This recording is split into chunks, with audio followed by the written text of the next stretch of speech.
तुम्हारे घर का क्या नंबर है?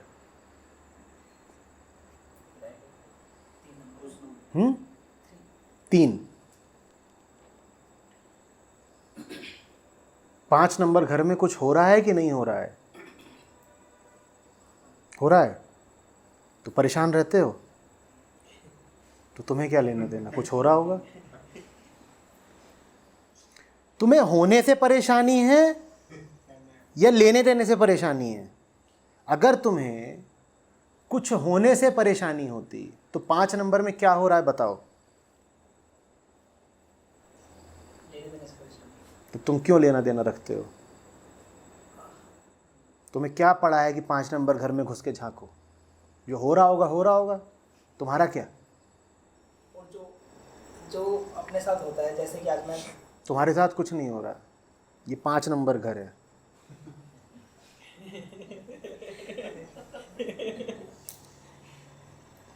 तुम्हारा 3 नंबर घर है, वहाँ कुछ नहीं होता। जिसको तुम बोलते हो मैं, वो 5 नंबर घर है। कुछ हो रहा होगा वहाँ, तुम्हें क्या। नीचे बताओ क्या हो रहा है। तुम तो मेरे साथ हो ना, तुम मेरे साथ रहो, वहाँ हो रहा होगा कुछ।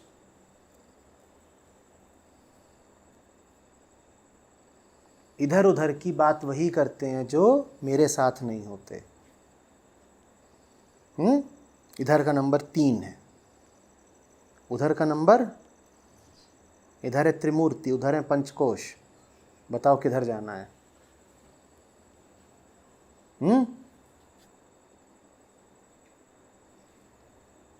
ठीक।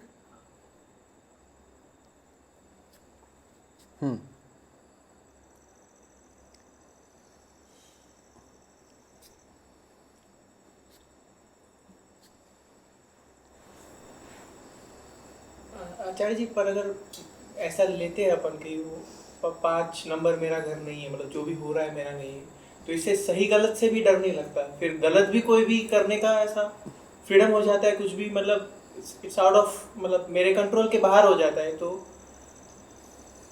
गलत गलत ही नहीं लगता? गलत हो गया, कहाँ हुआ? हुआ है, मतलब गलत गलत ही नहीं लगता फिर? ठीक। लोगों को गलत लगता है, पर लोग सब कहाँ हैं? 5 नंबर। तो तुम्हें क्या। पर वो एक डर भी उन्हें रहता है कि इस चक्कर में सत्य से दूर ना हो। डर कहाँ है? 5 नंबर। तो तुम्हें क्या। घटनाएं सब 5 नंबर में घट रही हैं। जो लोग उन घटनाओं को लेकर के बातें बोल रहे हैं वो सब भी 5 नंबर में है। 5 नहीं, 7, 8, 50 नंबर। ये जो डर इत्यादि भाव उठ रहे हैं वो भी 5, 8, 50 नंबर में है। तुम्हें क्या।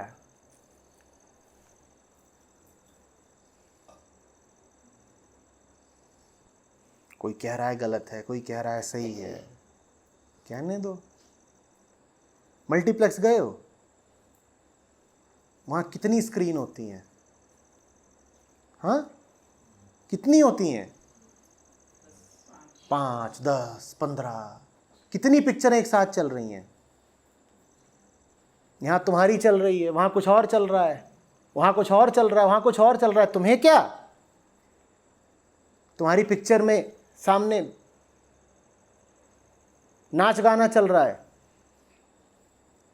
तुम बैठे हो 3 नंबर थिएटर में और 5 नंबर में वहाँ मौत हो गई है किसी की पर्दे पर, तुम रोने लगोगे? ऐसा किया है? तुम देख रहे हो शोले, उधर चल रही है छोले।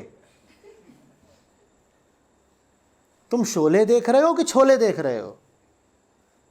उधर कुछ हो रहा होगा ना, तुम अपनी पे ध्यान दो।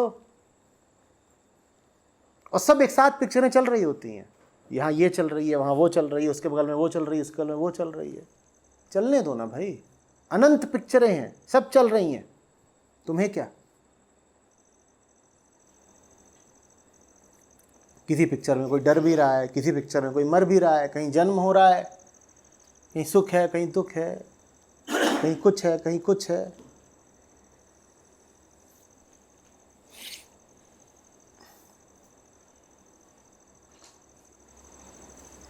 और किसी से डर नहीं लगता, फैमिली क्या बोलेगी, सोसाइटी क्या बोलेगी, सिर्फ गुरु से डर लगता है कि उसका, वो भी 5 नंबर में ही है, तो उसका गलत नहीं होना चाहिए। इस बात को इतने अफसोस के साथ क्यों बोल रहे हो? नहीं, अफसोस मस्त। ये कहते हो कि डर लगता है, दीवार पे वापस जाना। ये कहते हो कि डर लगता है, तो विषय क्या है? डर। ये कहते हो कि डर नहीं लगता, तो भी विषय क्या है? डर। छोड़ो ना डर को।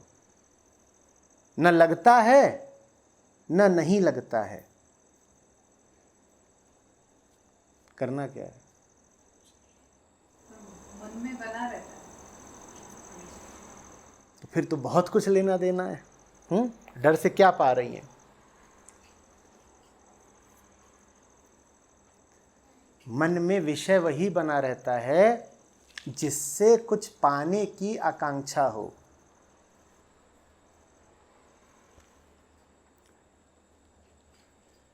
अपूर्णता का भाव ही विषयों के बने रहने का कारण है।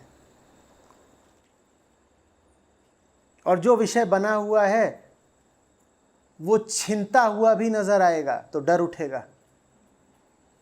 जहां आसक्ति है वहां डर है।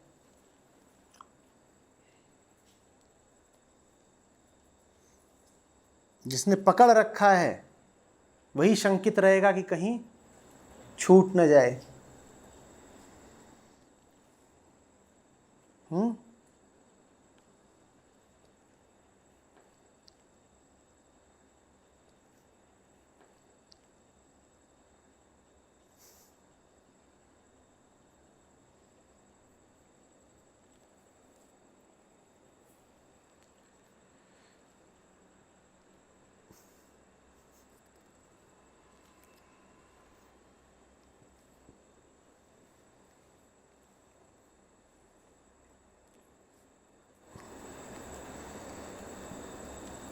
मन जो है ना, ये 3 नंबर में रहने की बजाय 5 नंबर में हर बार जाता है आता है, जाता है आता है। 3 नंबर में कैसे रहे?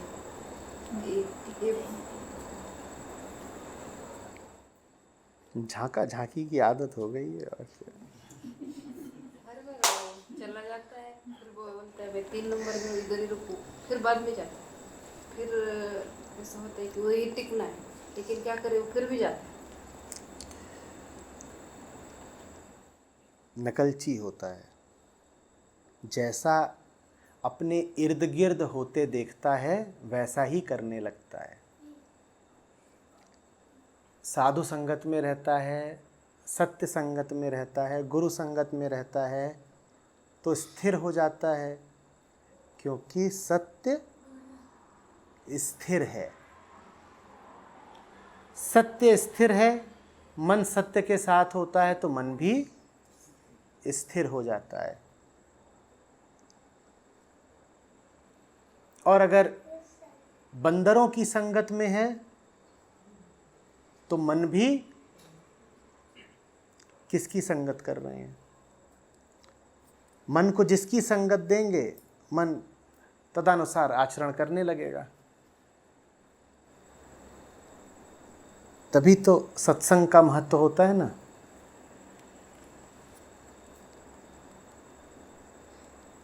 लेकिन आचार्य जी हमेशा तो गुरु के संगत में या किसी ऐसे सत्संग के संगत में नहीं रह सकते ना, हमेशा तो मन बंदरों के आस सीना चाहिए। ये बोलना किसने सिखाया, गुरु ने या बंदर ने? ये वक्तव्य गुरु से प्रेरित है या बंदरों से? गुरु से नहीं है, लेकिन उतनी देर ही शांत रहता है। जैसे आपके पास बैठे तब तक मन शांत है, बाहर गए कि फिर शांति, तो ऐसा क्यों हो जाता है? पहचान तो गुरु से ही होगी, ये मन बात नहीं तो पहले मन को जब बाहर जाएं तो गुरु को साथ लेकर जाएं।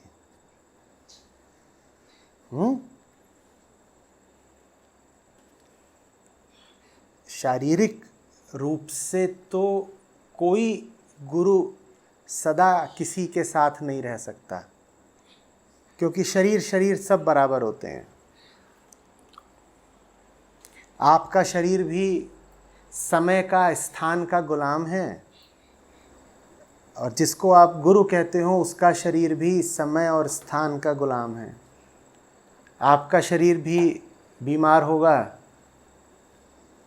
मृत्यु पाएगा। गुरु का शरीर भी बीमार होता है, मृत्यु पाता है। गुरु के शरीर को लेकर के बहुत बात नहीं करनी चाहिए।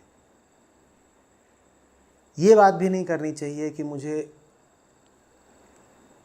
गुरु का सशरीर साथ चाहिए ही चाहिए।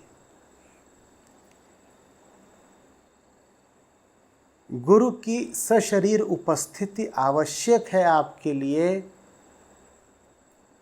तब तक और सिर्फ तब तक जब तक आप में शरीर भाव प्रबल है। जब तक आप में शरीर भाव प्रबल होगा, आपको कोई शरीर ही चाहिए।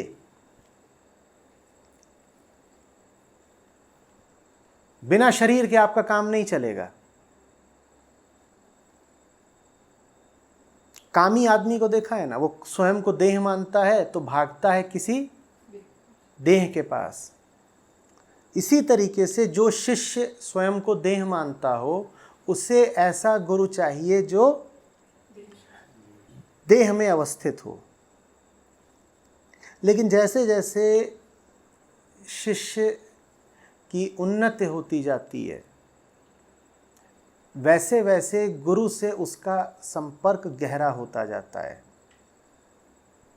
फिर गुरु की देह रहे न रहे उसे बहुत फर्क नहीं पड़ता। क्यों?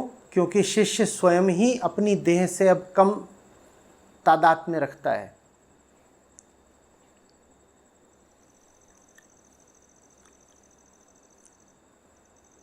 जब तक आपको लगे कि आपका देह भाव प्रगाढ़ है, तब तक कोई तरीका निकालिए कि देह के सामने देह रही आए। अब तो टेक्नोलॉजी है, इस्तेमाल करिए, लेकिन सदा उस चीज़ की ज़रूरत भी नहीं रहेगी। स्थूल शरीर से उठ करके आप सूक्ष्म विचारों पे आएंगे। जब सूक्ष्म विचारों पर आ गए तब पुस्तकें ही काफ़ी हो जाती हैं, क्योंकि विचार तो पुस्तकों में भी लिखे जा सकते हैं। देह की क्या ज़रूरत। और फिर एक बिंदु आता है जब आपको विचारों की भी ज़रूरत नहीं रहती। तब गुरु के साथ निकटता इतनी बढ़ जाती है कि मौन ही काफ़ी है। न व्यक्ति चाहिए, न विचार चाहिए।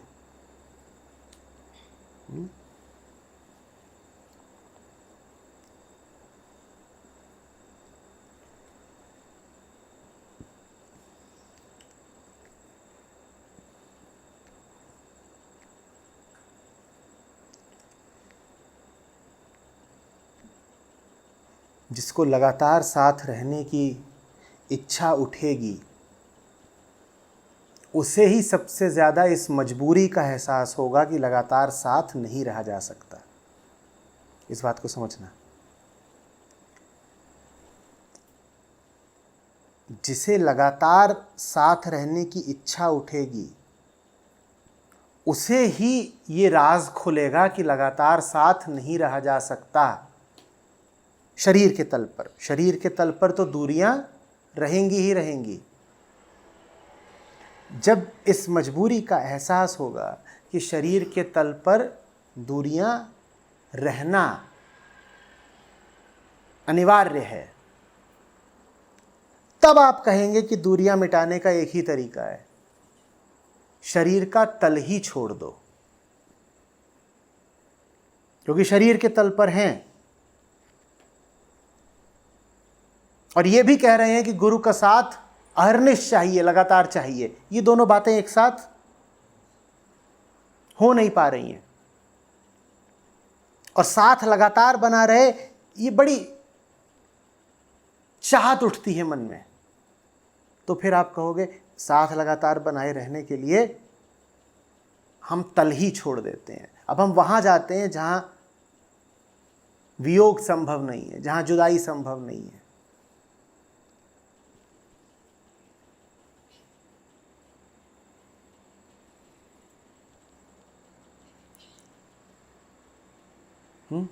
इसीलिए तो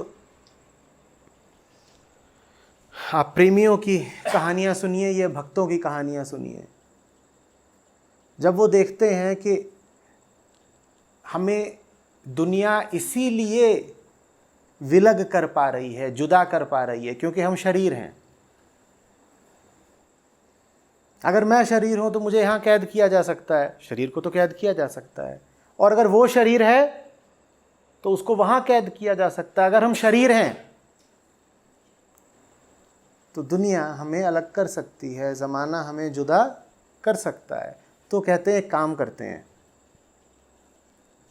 शरीर ही नहीं रहते,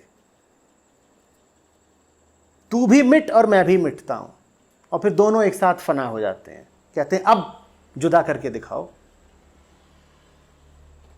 जब तक तू देह था और मैं देह था, तब तक तो स्थितियां, संयोग, संसार हमें अलग कर देते थे। अब न तू देह बचा न मैं देह बचा, अब हमें कौन अलग करेगा?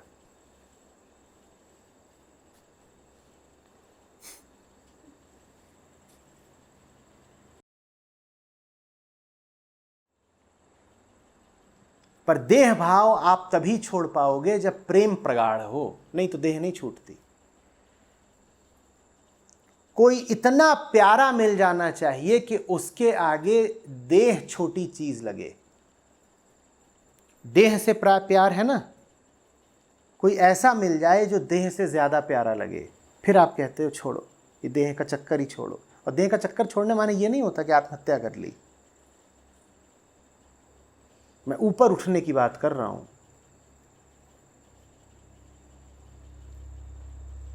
पर उसके लिए पहले हृदय में उतनी चाहत, उतना प्रेम उठना चाहिए कि दिखाई दे कि प्रेम के रास्ते में शरीर ही बाधा हो गया है। तो आप कहते हो हटाओ इस बाधा को, नहीं तो फिर आप सिर्फ मजबूरी बयान करोगे। आप कहोगे क्या करें, जब तक देह है तब तक तो संसार के झंझट हैं। सुनने वाला मुस्कुराएगा, वो कहेगा फिर तुम चुन लो कि तुमको सत्य चाहिए या संसार के झंझट। जिससे प्यार है वो मिल जाएगा।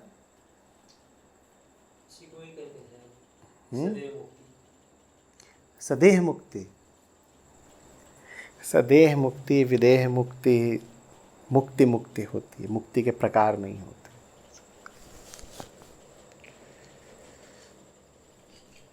सारे प्रकार, सारे विभाजन, सारे भेद, सारी कोटियां, सारी श्रेणियां कहाँ होती हैं? मन में होती हैं। मुक्ति में थोड़े ही होती हैं। पर हम तो वो लोग हैं जो समाधि के भी 4-5 प्रकार बता देते हैं, और ये सब चले आ रहे हैं, इस तरह की समाधि, उस तरह की समाधि।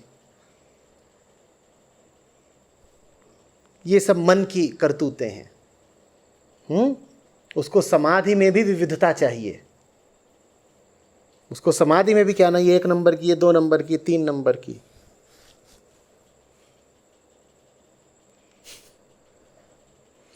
वो परमात्मा के भी प्रकार बता देगा, एक ही है उसमें।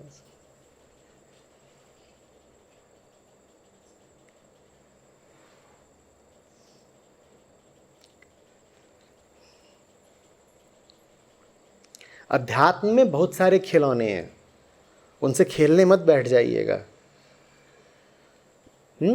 50 तरह की श्रेणियां बना दी जाएंगी, बातें कर दी जाएंगी। संख्याएं कितनी चलती हैं देखा है? 3-5 अभी हम कर ही रहे थे। कोई संख्या नहीं है जो अध्यात्म में विशिष्ट महत्व न रखती हो। 8 अष्टांग योग, 5, 25, 11, 16, 84, 108, ये संख्याएं सब कोई अध्यात्म से ताल्लुक रखती हैं? इन सब का ताल्लुक तो मन से है। अध्यात्म में तो शून्य भी नहीं होता, संख्या कहाँ से आएगी? पर हम चलाए रहते हैं, 6 प्रकार के ये होते हैं, 5 प्रकार का वो होता है, 18 प्रकार का ये होता है। और जो इन सब के विद्यार्थी होते हैं, मैंने देखा है, वो रट भी रहे होते हैं, ये ऐसा 18 ये चीज़ें रट ली, 32 वो चीज़ें रट ली। और उनके जो गुरुदेव हैं वो कह रहे हैं अच्छा बताओ, अब वो 30 में 28 ही बता पाया तो उसको बेंत पड़ रही है।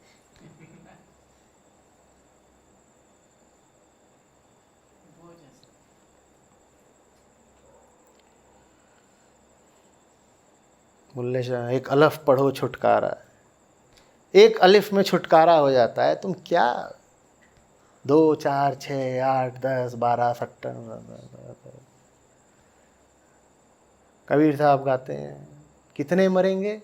5 मरे हैं, 15 मरे हैं, 25 मरे हैं, 50 मरे हैं, खत्म। तुमने इन सब के साथ जो पवित्रताएं जोड़ रखी थी वो सब खत्म हो जानी है। पंचकोश, षड्रिपु, सप्त धातु, तुरिया चौथी,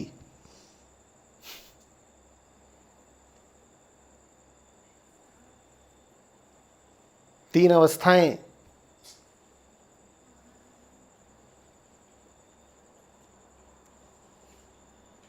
दो ये एक वो और शून्य।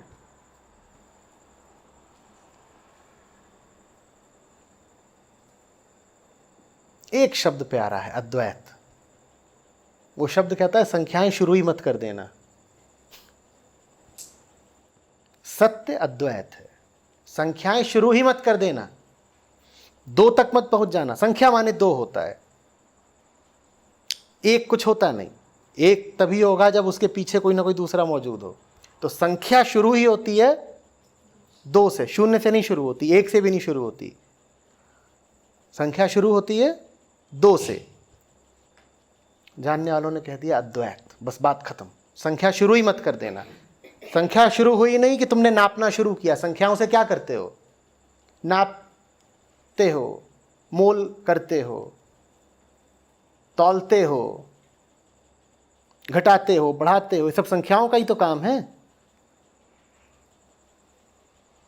तो संख्या शुरू मत कर देना, गिनना शुरू मत कर देना। अद्वैत।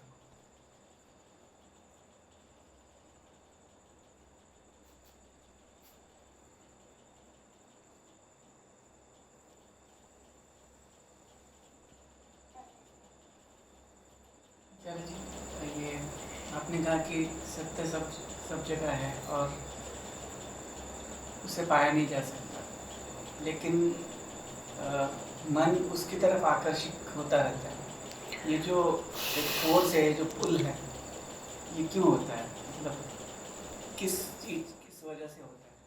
प्यास लगती है तो ये पूछते हैं कि प्यास क्यों लगी है, या ये पूछते हैं कि पानी कहाँ है? तो क्यों पूछ रहे हैं कि क्यों लगी है? अब लगी है तो लगी है।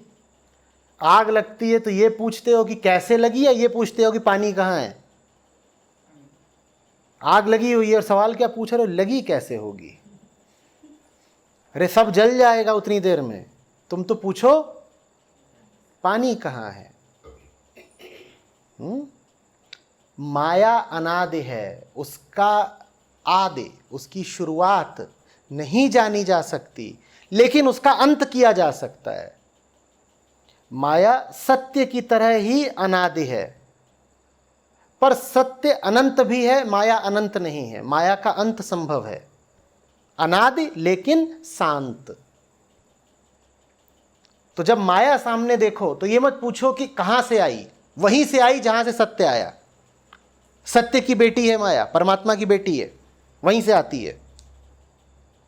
लेकिन उसका शमन हो सकता है, उसका अंत हो सकता है। तो ये पूछो पानी कहाँ है, अंत कैसे करूं? सवाल वही था कि उसको पानी कहाँ है? नहीं, कैसे अंत किया जाए? पानी पता करो। जिनको भी पाओ कि कम प्यासे हैं उनसे पूछो कहाँ मिला। प्यासा किसी विधि कि प्रतीक्षा थोड़े ही करेगा। प्यासा तो दर दर भटकेगा, जो मिलेगा जहां मिलेगा उसी को पकड़ेगा, पूछेगा, कहेगा बताओ बताओ बताओ। उतनी तड़प के साथ तुम भी पूछो, हर जगह पूछो, कहीं ना कहीं मिल जाएगा। वास्तव में तुम्हारा पूछना ही प्रमाणित कर देगा कि तुम में पाने की पात्रता है। तुम इतना पूछो, इतनी ईमानदारी के साथ, इतने भाव के साथ, इतने बल के साथ कि देने वाले को विवश होकर देना पड़े। पर तुम्हारे पूछने में ही अगर रुग्णता है, बलहीनता है, मिलावट है, गणित है, हिसाब लगा लगा के पूछ रहे हो कि अभी 1 घंटा है पूछने का और उसके बाद दुनियादारी का समय है, तब हम कुछ नहीं पूछते, तब कुछ नहीं मिलेगा। बिल्कुल